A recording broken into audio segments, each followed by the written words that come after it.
বিরোধীদের বিরুদ্ধে রণকৌশল বৈঠকে মোদি।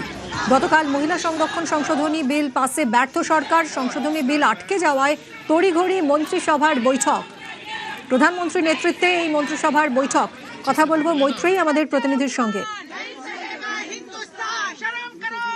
গতকাল মহিলা সংরক্ষণ সংশোধনী বিল পাসে ব্যর্থ হয়েছে সরকার, সংশোধনী বিল আটকে যাওয়ায় তড়িঘড়ি মন্ত্রিসভার বৈঠক। কথা বলবো মৈত্রেয়ী আমাদের প্রতিনিধির সঙ্গে। মৈত্রেয়ী, সংশোধনী বিল আটকে গেল গতকাল, মহিলা সংরক্ষণ সংশোধনী বিল পাস করা গেল না, প্রয়োজনীয় সংখ্যার ছিল না, কিন্তু তারপরে এই তড়িঘড়ি যে বৈঠক ডাকা হলো, সকাল দুপুরে 1টায় হওয়ার কথা ছিল, তা এগিয়ে নিয়ে আসা হলো সকাল 11টায়।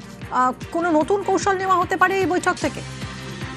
দেখো, সেই সম্ভাবনাই কিন্তু বিরোধীরা দেখছে। তার কারণ হচ্ছে যে সংসদের আজকের অধিবেশন, কারণ আজকেও কিন্তু অধিবেশন, গতকাল বিল খারিজ হয়ে যাওয়ার পর নতুন করে কোনো বিজনেস নেই। অর্থাৎ এই যে বিশেষ অধিবেশন ডাকা হয়েছিল, এই বিশেষ অধিবেশনের মূল উদ্দেশ্যই ছিল এই বিলটিকে পাশ করানো, এবং সে অর্থে দাঁড়িয়ে যেহেতু লোকসভা বিলটি খারিজ হয়ে গিয়েছে, ফলে রাজ্যসভায়ও নতুন করে কোনো বিজনেস নেই।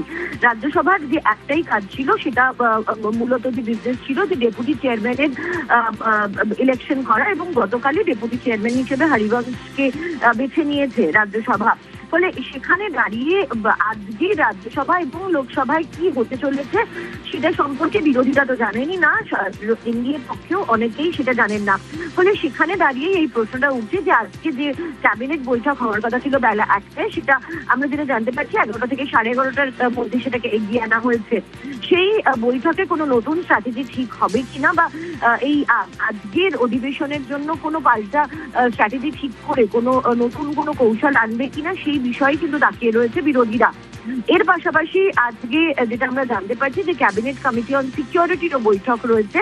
পশ্চিম এশিয়া যুদ্ধ পরিস্থিতিতে দাঁড়িয়ে এটা 3য় নম্বর ক্যাবিনেট কমিটি অন সিকিউরিটির বৈঠক, এবং ক্যাবিনেট কমিটি অন ইকোনমিক অ্যাফেয়ার্সেরও বৈঠক রয়েছে। ফলে দফায় দফায় আজকে সরকারি বৈঠক হতে চলেছে, এবং সেখানে দাঁড়িয়ে যেহেতু অধিবেশন এখনো পর্যন্ত শেষ হয়নি, বিশেষ অধিবেশন, বিরোধীরা সেদিকে তাকিয়ে রয়েছে। তার কারণ এই প্রথম কোনো সংবিধান সংশোধনী বিলে হার হয়েছে মোদী সরকারের।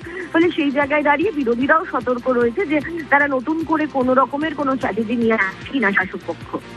ধন্যবাদ মৈত্রেয়ী।